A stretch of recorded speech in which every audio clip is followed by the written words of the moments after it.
Do you think that the Office jokes can kind of live in today's society? I don't know. People are watching it, and that's what ultimately is the goal.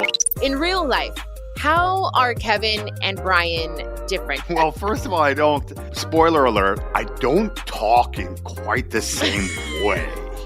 When finally Dwight gets married and then Michael shows up, I was just like, oh my God, I started crying. Without saying anything about me, I promise you this, you were not the only one who cried. Hey, what up, everyone? Welcome to another episode of Chiquis and Chill. I'm your host, Chiquis, and we have a very exciting episode in store for you today. The person we're speaking with is a cast member of one of my favorite shows ever. So let's not waste any more time and let's jump right into it. This is Chiquis and Chill.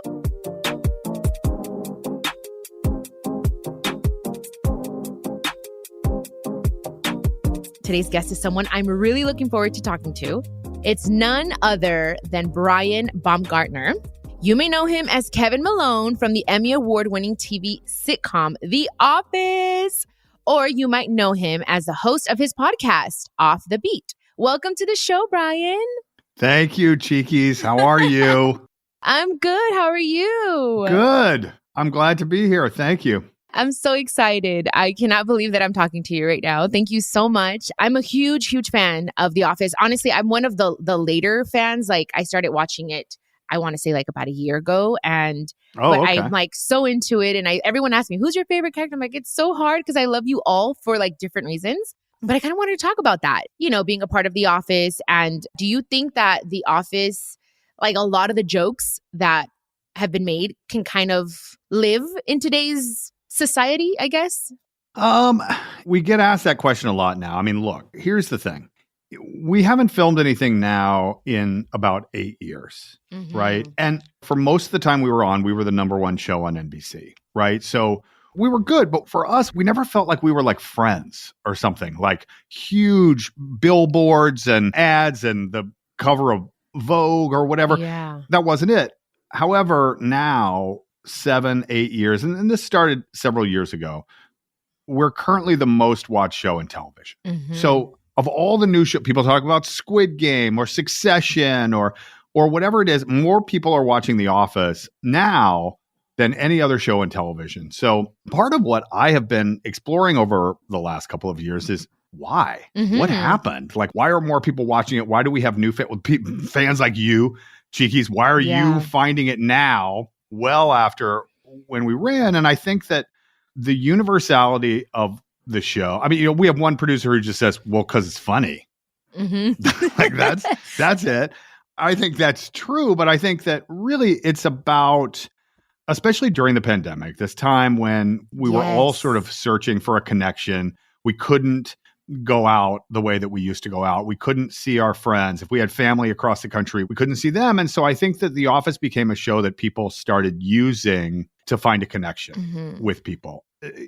Could it be made today? I don't know. I think there are things that might change. One of our producers, Greg Daniels, who created the show, says, we may make fun a little bit. We may have poked more fun at the woke culture now than anything else. I don't know. Could it be made today? People are watching it, and that's what ultimately is the goal. So I don't know. I tend to say yes, with maybe some joke exceptions. Yeah. I think it's hilarious. And like you said, for me, it was, everyone's so sensitive now, I feel, and I get it to a certain extent, but for me, it's like, it's acting. It's supposed to be fun. I don't know. It's just, I want to think that it could be made today, and like you said, maybe adjusting a few things, but I think it's perfect the way it is. And I really use it as a form of therapy. I feel like when I'm watching The Office, I could watch the same episode 1,000 times and I don't get bored. I feel like I find something new every single time. And it's an outlet for me, and it's a form of therapy. And I could just sometimes even put it on as background noise when I'm doing something, and I can almost finish everyone's lines. Like, it makes me forget about everything going on in the world, because as we know, it's been pretty tough since 2020. So it's like, that's what it's done for my heart and my mind. And this is why I'm like, I guess, I'm new, but I'm like, I don't know. I feel like, what the heck? Why did I jump on the damn bandwagon so late? Because it makes me feel so good. Are you surprised though? Are you surprised that so many people like still love it? Yeah. I mean, one of the things that we've talked about is, we've got a lot of younger people. I mean, like I get stopped by 12, 13, 14-year-olds. And when we made the show, we weren't making it for that. I mean, it really was about a staple of television is like the office comedy, right? So it's like, okay, so people in offices hopefully they'll respond to the humor and watch it.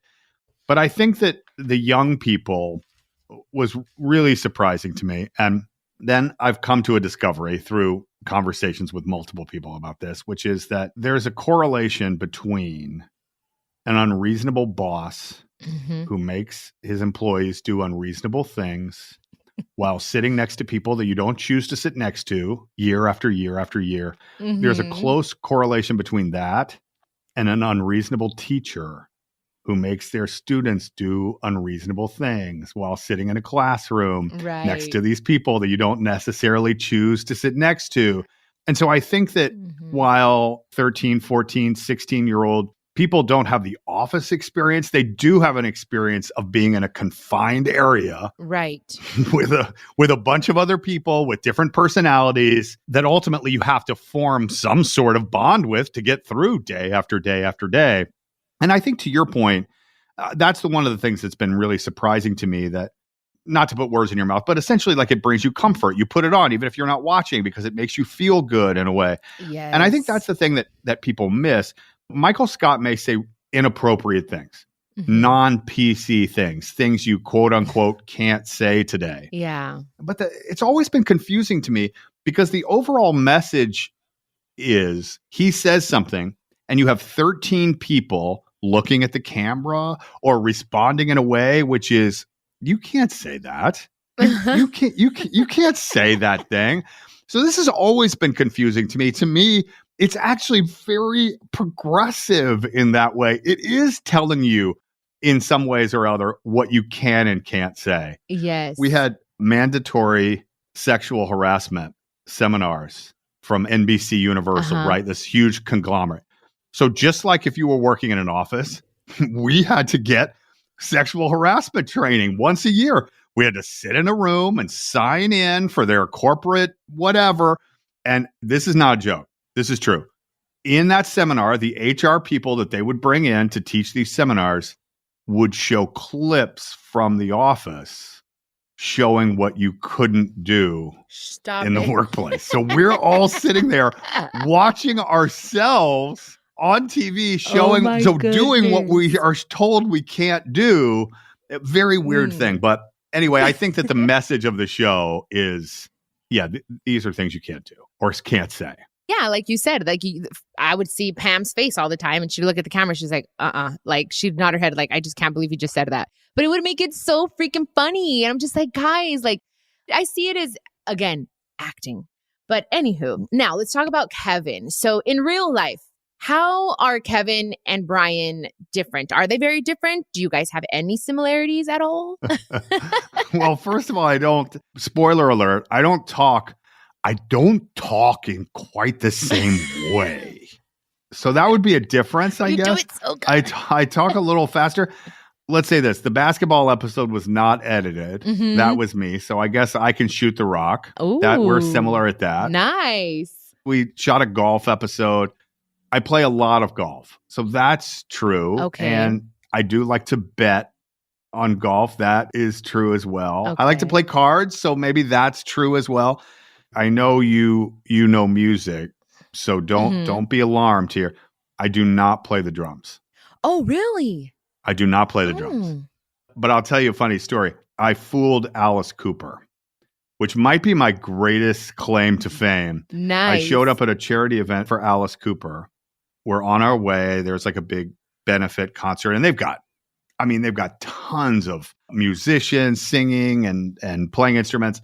And the guy goes, okay, so just so you know, it's a concert and different people will sing, but Alice thought it would be really fun. The last song that he's going to play is School's Out for Summer, right? School's out for summer. Yeah. So he's like, all right, so when we play that, we're going to invite you on stage to play the drums. Oh my gosh. And I was like, I don't want to Mr. Cooper mad, but that's a hard no. Like I know enough that I could not fool my way through with a bunch of legendary musicians playing the drums on that song. So yeah, I turned into a little bad background singer. I did come up and do some background singing, but no, I do not play the drums. Okay, nice. Are you married, Brian? I am married. Yes, so that's a difference. Because I know Kevin didn't have, or he had girlfriends, right? He did. We started with a fiance. Yes, we started who with left, and then there was periodically a couple of other relationships. But Brian's very much married, and you've been married for how long, Brian? 8 years. Nice. Okay, so right after you finished with The Office. No, I guess we were. Oh, yes, that's right. Yes, that's right. Okay. That's right. Sorry, Together I didn't longer. mean to be nosy, but no. Together longer. That's why the math. I was like, no, that didn't happen. Yes, but anyway. So what made you want to be on the show? Like, did you want to audition for Kevin's role specifically, or did you just audition? How did that work? No, I was aware there was a British version of the show first, and there was a character in the British version. His name was Keith. That they kind of took that character. So most of the characters in The Office were not taken. So they're really Michael and Dwight and Jim and Pam and Ryan and Kevin were really the only characters that had a British counterpart that came over. Okay. So that's sort of where it started. And I knew that they were looking for unknown people. And at the time, I had just moved to Los Angeles. I had been doing theater around the country. So I was not known. And so I knew that was a part I could play. And I knew they were looking for unknown people. And so, no, I sought it out. I worked to get an audition and a meeting, but ultimately, yeah, I just auditioned. Okay. And how did you prepare for the role of Kevin? I mean, I had been working, like I said, in the theater. And for me, voice, physicality, those were all a part of creating a character. I mean, I had gone to school, I had studied acting, and I wasn't really a comedy guy per se. I mean, I did a lot of dramas and usually really bad guys. Really? Yeah. I can't even see you as a bad guy. Yeah, I know. That's what people say now. It's crazy. But yeah, I mean, I certainly had done some comedy, but it wasn't like I was a stand-up guy or an improv guy working really just in comedy. So for me, in terms of creating the role, yeah, that was just what I saw. And then in working with the writers, we kind of fine-tuned him a little bit. But yeah, the physicality and the voice and all of that was for me about creating a character. Nice. Were you one of the writers on the show? No, I directed, but I wasn't a writer. The thing I tell people, because there were a lot of, if you don't know, there were a lot of actors who were writers on The Office. The way that you know is if you were in the main room. The people in the main room weren't writers because they mostly filmed in the main room. So the people who sat back by the break room in the annex, those were the writers. So Mindy Kaling, who played Kelly, and Paul Lieberstein, who played Toby, and BJ Novak, right? Who played Ryan. Yeah, they were all back there. So they could be writing and not filming as much. And that was because they needed to write. Yeah, so there were times when I wanted to just choke Ryan. There were times that I'm just like, but he was hilarious.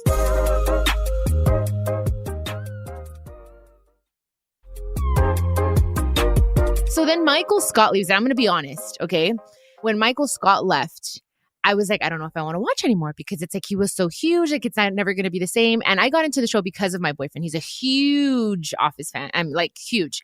And I was like, okay. I was like, I don't know. He's like, no, you have to watch it. You have to watch it. So I watched it and I fell in love all over again. I felt like, oh my God, like everyone came together and did such a wonderful job. Like it got to a point where I didn't even miss Michael. But then you watch it again and we started it over again. And I'm like, oh, this is why I love it, you know? But how did you guys feel when Michael said, okay, he had to go? I mean, it was devastatingly hard. Yeah. It was really hard. I mean, because again, we were all, including Steve, the people who watched the show more recently, Steve Carell is a big star, right? Like, I mean, when you watch the show, it's the Steve Carell show.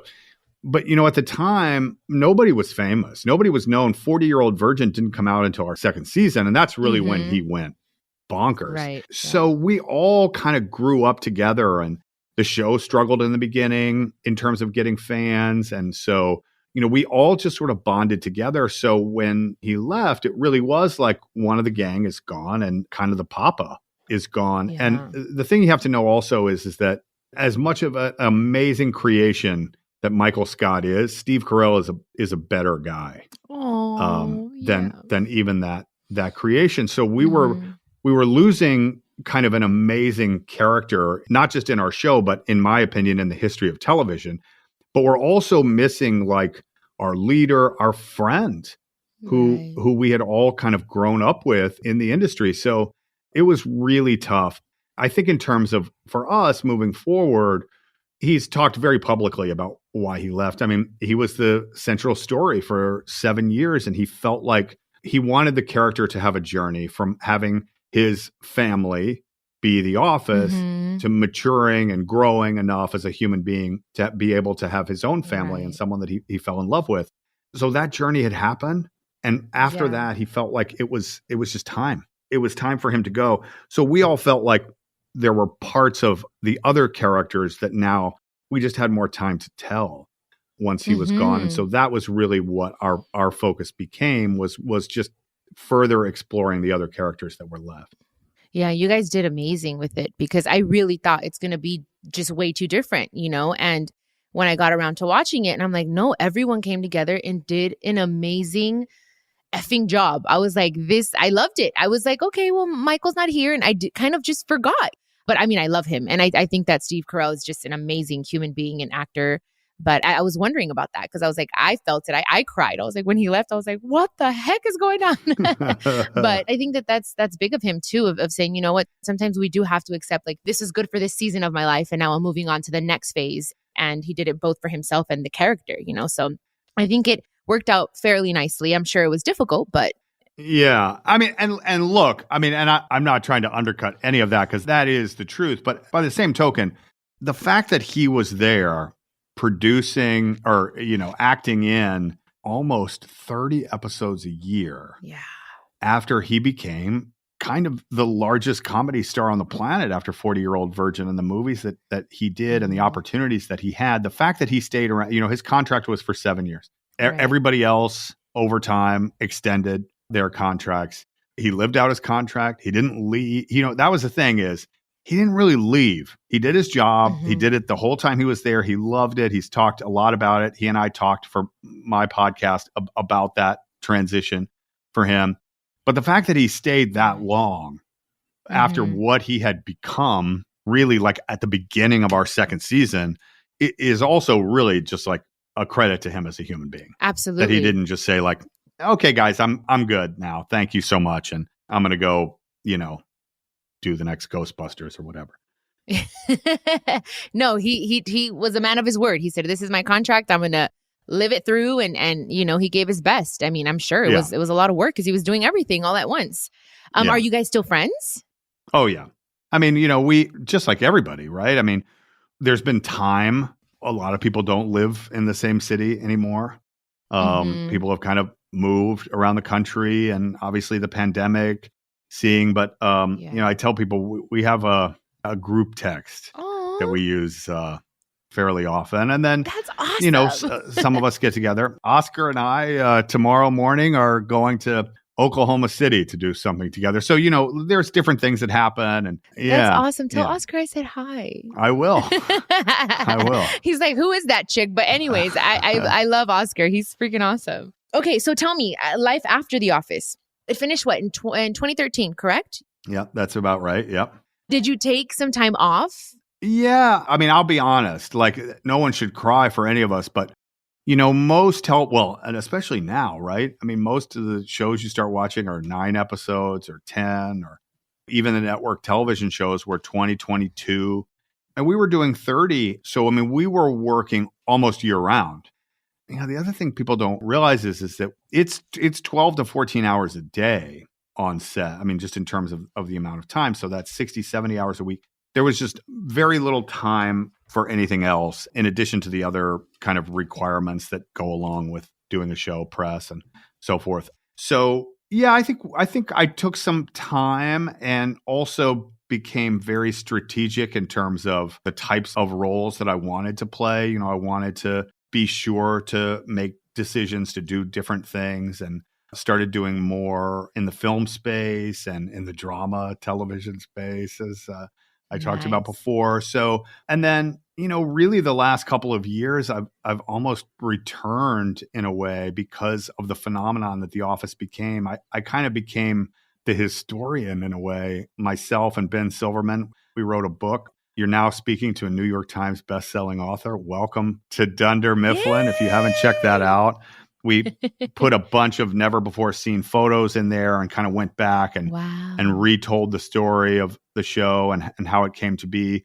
And really, quite frankly, I think for fans like you that found the show later, to really try to go back and say, like, yeah, Steve Carell, he was not nobody knew who Rainn Wilson was, or Jenna Fischer, or John Krasinski. Jenna Fischer was about to quit the business and move on to do something else when this happened. So it was a lot about that. So I've really enjoyed now, after some time, going back and re-exploring it again, and I'm having a lot of fun. So did your book come first and then your podcast? No, the podcast came first. So I went back and talked to my old friends and did a bunch of interviews and ended up with over 100 hours of interviews. Wow. From just Office folks, and sort of took that and photos and turned that into a book. And now I enjoyed doing the podcast stuff so much. The sort of new iteration, it's called Off the Beat. Yeah. Tell us about it. So I'm going back and talking to other entertainers, people in television, people in movies. We're going to talk to people in music and people in sports eventually. But, just wanting to tell the stories that have never been heard before. So today's episode, Jon Hamm from Mad Men came out. I've talked to Eric Stonestreet from Modern Family and Jamie Lynn Sigler from The Sopranos. And so these stars from certain shows or entertainment, but I'm really wanting to hear the story that we don't know. That's the story, and I'm calling them those off the beat moments. We all know those, winning Emmys or Mad Men, but how did Jon Hamm get the role of Don Draper in Mad Men? And I mean, here's a crazy story I'll tell you. He was Ellie Kemper, right? So Ellie Kemper, who played Erin Hannon in The Office and Unbreakable Kimmy Schmidt. Jon Hamm was her high school drama teacher. No way. What the heck? How crazy is that? How crazy is that? Yeah. And so we discovered this on your podcast, Off the Beat. Yeah. So then years later, I say, well, do you keep in touch with her? Like, she's a high school student. Like, do you, and he said, yeah, off and on. I remembered her. She, obviously she was good and talented. And then years later, when she started Unbreakable Kimmy Schmidt, they called John and said, want to play this role in this movie? So it's like this weird, the high school drama teacher becomes the guest star, and he was making jokes. Like, he was like talking to me about coming and playing this part. And he's like, well, I don't know if I have time to do it. And they're like, it's like one episode a year. And he's like, oh, you're not even offering me the lead. Like, I'm her teacher. And now I'm going to play like what? Yeah. Anyway, so I'm having a blast doing that. I love podcasting because I feel like I don't know, I don't have to get like all ready and stuff. Eventually I want to get into like the visual part of it, like some video. But for now, I'm really enjoying it. It's a form of therapy for me. Yeah, I love the form. I mean, the thing I tell people is if you just say late night television, right? You think, oh, well, they talked to Jon Hamm last week. Yeah, they talked to him for 8 minutes with a commercial break in the middle. Like, they didn't really talk about anything. They talked about whatever project he has coming on right now, maybe one Mad Men joke, and then, we're on to the next person. I think this form allows you to have substantive conversations and begin to have and find a relationship with a person that you can't sort of get in that other form. So I'm really enjoying it.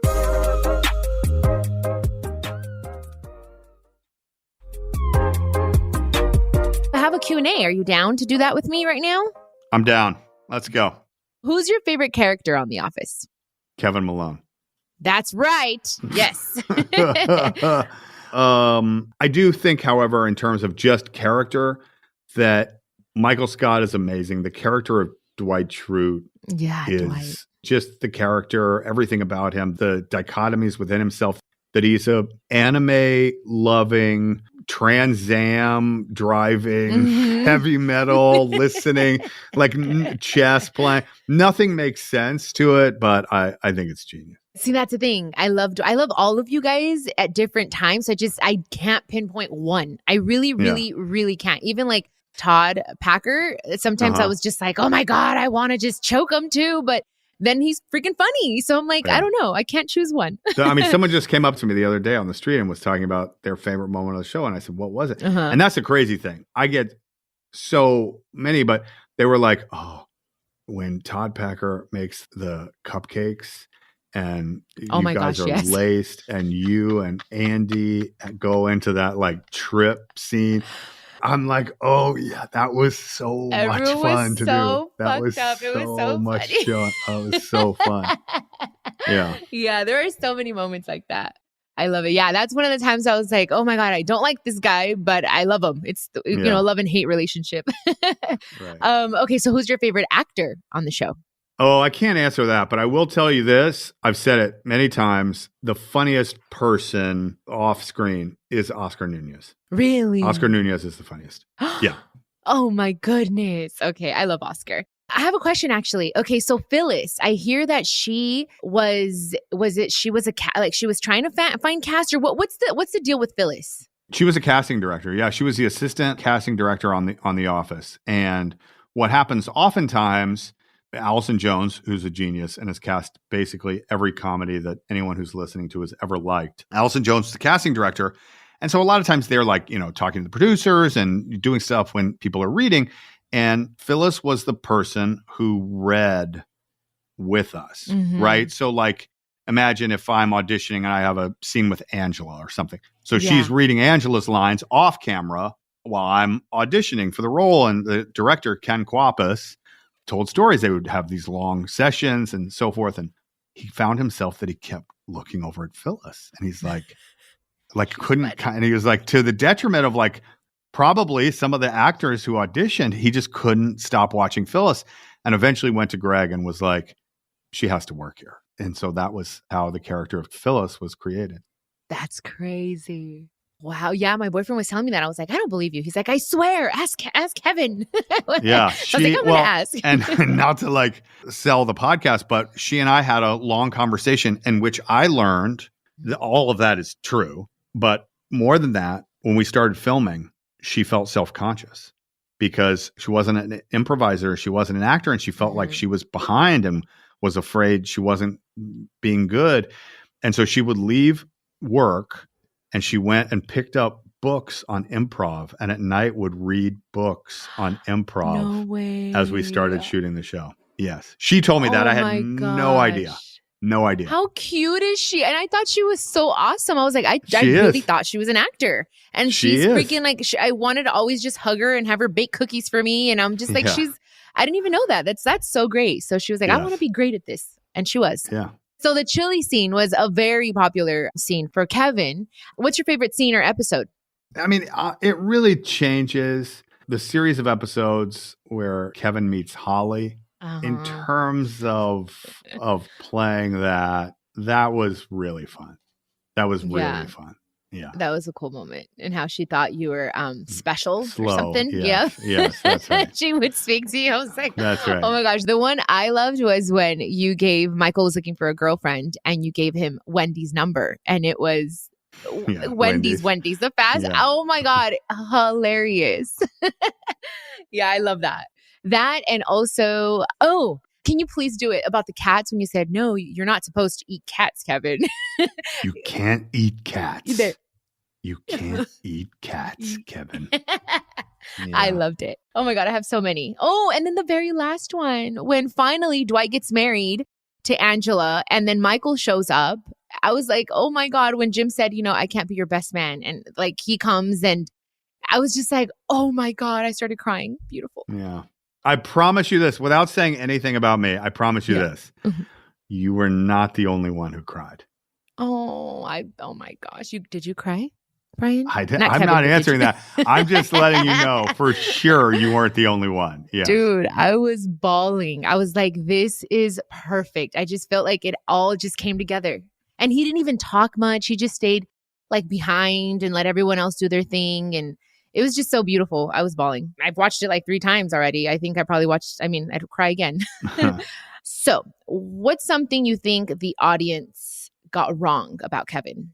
Well, I can tell you this. There became a very popular Reddit chain, which was that Kevin was secretly a genius and he was embezzling money from Dunder Mifflin. Shut it. And that's how he got the bar. And they go through and they talk about a bunch of examples about his gambling and how he gets the money and blah, blah, blah, blah, blah. I don't think that's right. Okay. So that's a fan theory. With all of the evidence they have, I don't think they're right about that. Now that we're talking about that, there was some type of serial killer, right? I forgot his name, and they thought it was Creed. Yes. They thought that maybe it was Creed or something like that. Did we never got to the bottom of that, did we? No. But I'll tell you this, and not only every like Q&A show where people are allowed to ask questions, not only do people always ask about the Scranton Strangler, that's the name you're looking for. It's almost always one of the first questions, which is who is the Scranton Strangler? And I think they're doing it now to kind of mess with me. Let me tell you this. For those of you who would have that same question right now, I don't care. I love it. And nobody cares. And that's the thing is that getting Toby on jury duty was an excuse to bring in the character of Holly for Michael to fall in love with. I mean, that's really what happened. And people are so obsessed with, and they're talking about it. Was it Toby? Is it Creed? To my knowledge, that was never discussed ever in the writer's room. So I guess whatever anybody else thinks is what it is, because I don't have any better answer. Yeah, Creed, I love his little comments here and there. They're great. So what do you miss? Do you miss anything about being on the show? Oh, I mean, I love the show. I was a huge fan of the show. I love that we ended it when we did, because we ended it with a full story told, meaning we shot this documentary and then it eventually aired and we got to see what happened after it aired. And, I think if we'd gone on any longer, we were going to start losing more and more people and the show wouldn't have been the same. And so I'm feel really fortunate about that. But I think, in terms of what I miss most, it's just spending time with those people. Do you think you'd ever do another sitcom? Oh, if it was the right thing. It would have to be the right thing with the right character. Okay. So what's next? What's next for Brian? That's a great question. I filmed sort of beginning or before early pandemic. I had a couple of movies that came out fairly recently, and that was a lot of fun. I wrote this book, and I'm doing the podcast and doing work here and there when it comes up. I did a new animated show on Netflix. I have a voice of a bear in that trash truck. So I'm keeping busy and am really, really happy. Good. That makes me happy that you're happy. Thank you. That's good. And I'm honestly so grateful that I was able to talk to you. And I'm going to go watch The Office right after this again. And just thank you so much, Brian. And yes, you guys, check out his podcast, Off the Beat. I usually end all of my podcasts with a motivational quote.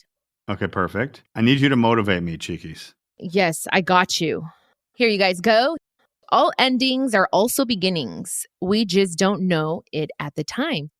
I'm one to think that don't get sad when something ends, because there's something in giving you the chance and opportunity for something else to start in your life. So there you have it, you guys. Thank you so much for listening in. Please share your social media, Brian.